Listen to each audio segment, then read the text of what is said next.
मेरा नाम रोहित है और जो कहानी मैं आपको बताने जा रहा हूँ वो मेरी जिंदगी का सबसे शॉकिंग और डरावना एक्सपीरियंस है। शायद आपको यकीन न हो, लेकिन ये सब मेरे साथ सच में हुआ है। सब कुछ तब शुरू हुआ जब मेरी मुलाकात मीरा से हुई।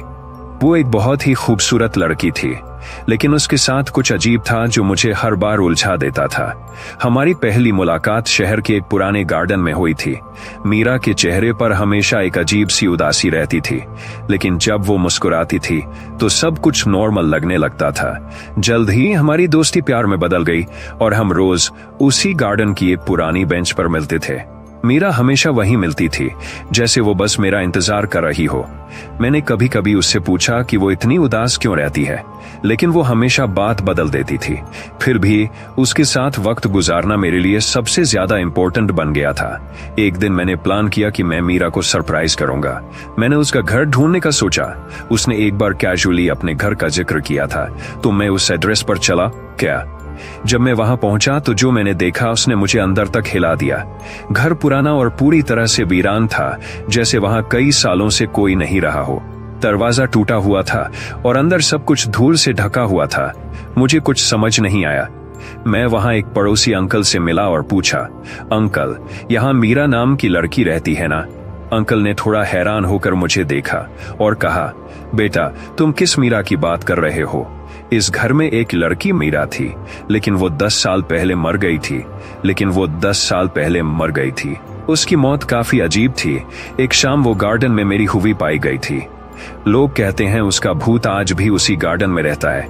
मेरी सारी दुनिया पल में हिल गई और मेरे दिमाग में कई सवाल आने लगे। क्या मीरा भूत है? मैं जिस लड़की से मिल रहा हूँ वो एक भूत है? ये कैसे मुमकिन है? मुझे अब भी समझ नहीं आ रहा था कि क्या सोचूं। तभी मेरे फोन पर एक मैसेज आया।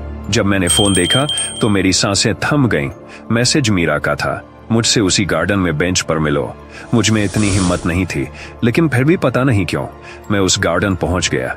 रात थी और गार्डन में अजीब सी खामोशी थी। हवा तेज चल रही थी और सब कुछ बहुत डरावना लग रहा था।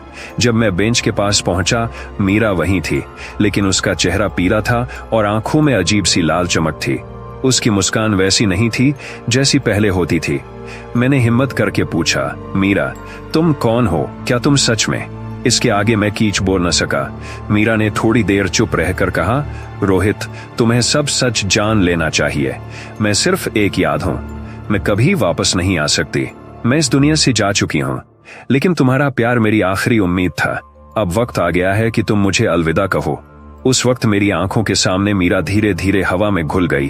वो बिल्कुल गायब हो गई थी। मैं वहां बस अकेला खड़ा था, पूरी तरह से हैरान। उसके बाद मैं कभी उस गार्डन में नहीं गया। आज भी कभी कभी रात में मुझे लगता है कि वो बेंच पर बैठी होगी, मेरा इंतजार कर रही होगी, लेकिन मैं जानता हूं वो सिर्फ एक याद थी जो हमेशा के लिए खो गई।